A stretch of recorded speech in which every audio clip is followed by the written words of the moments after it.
Hello and welcome to CEO.CA. We're at PDAC, day 4 of the conference, and I'm joined by Dean Hanisch, the CEO of Focus Graphite. Thank you so much for sitting down to talk with me today. Thank you for having me. I appreciate it. Can you start by giving investors just sort of a general overview of Focus Graphite? So Focus Graphite has been working on this project for about 16 years. We're about a year and a little bit away from having a permit. So we're quite advanced on our first project, Lac Knife, which is located in Quebec, near Fremont, Quebec. Very mining-friendly jurisdiction. Our other project is Lac Tetapisca, which we have another project also located in Quebec, a larger project with more tonnage that's a little bit behind the first one. Okay, and you have some proprietary technology. Can you tell investors a little bit about that? Yeah, we're very fortunate. The gentleman that is our head of our research and development was with Superior Carbon for a number of years and has been in this business for a long time out of Chicago. And he developed silicon-enhanced spheroidization of graphite for anodes. And it's quite impressive because what it does is, generally when you make an anode, you wrap the silicon after you have the anode, and it's basically a ball. Okay. And in that case, when you put that anode in, because silicon has 7 to 8 times more storage capacity, but it tends to move all over the place. So it'd be like taking a snowball and rolling it in dirt and then putting it in. Okay. So what he's been able to develop is, as the actual spheres are being created, he wraps the silicon with graphite over and over and over, so like layers. And it basically, you're able to pack a lot more in, and then you don't get the degradation and this charge-induced volume expansion, which happens because it's loose on the outside, so it's packed in. And the electrolytes, which is another issue, degrade over time. And again, because it's packed in like an onion, it doesn't happen. And basically we tested in coin cells, and now we're looking for large-scale battery manufacturers to test it. So we're quite excited, just as excited about the battery technology than the deposit itself. Yeah, so that technology is something that obviously sets you apart from other graphite companies. What are some of the other things that set Focus Graphite apart? So one of the things that's important about graphite is most people don't realize that not all graphite is the same. So it's not gold or silver or copper. So for graphite, it really depends on your deposit. Every deposit's unique, almost like a snowflake.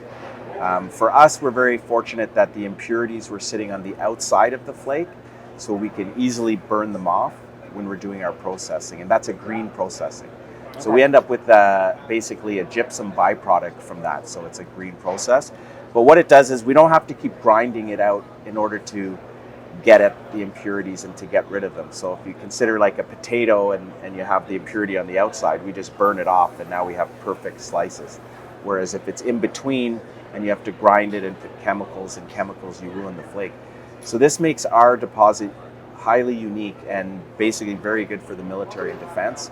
So although we have the battery applications, we're really natural flake graphite is used for the military. It can't be dumped like the synthetic. Synthetic doesn't work. So it kind of separates us from that whole dumping potential, because not everybody has this type of flake. But if you look it up, you'll see it's on tanks. It's being used for ballistics. It's used for radar suppression, like stealth coatings, ice-phobic applications. And it's one of the most critical minerals that you need for military and defense. It's really interesting. In terms of market sentiment, what are you seeing for graphite? So graphite, I think, has been neglected a lot. And I think now, based on what you see geopolitically, you know, the United States, you see now with even with the new administration going to Ukraine and, you know, shaking Canada down a little bit, I think that everybody realizes you need the critical minerals.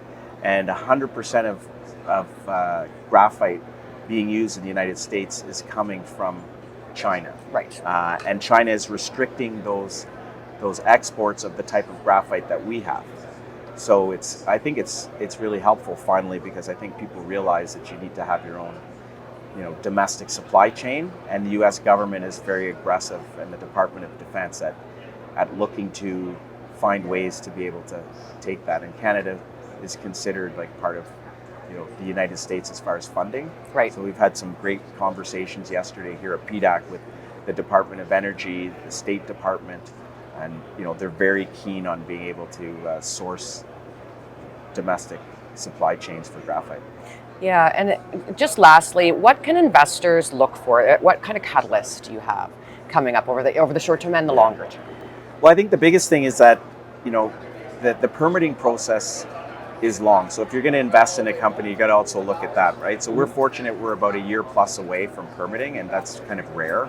I mean, it's a company that's been down this path for 16 years, and historically Canada is like 16, 18 years for a permit. So I think the permitting is one of them, and the other one is just the quality of the graphite that you have is really important.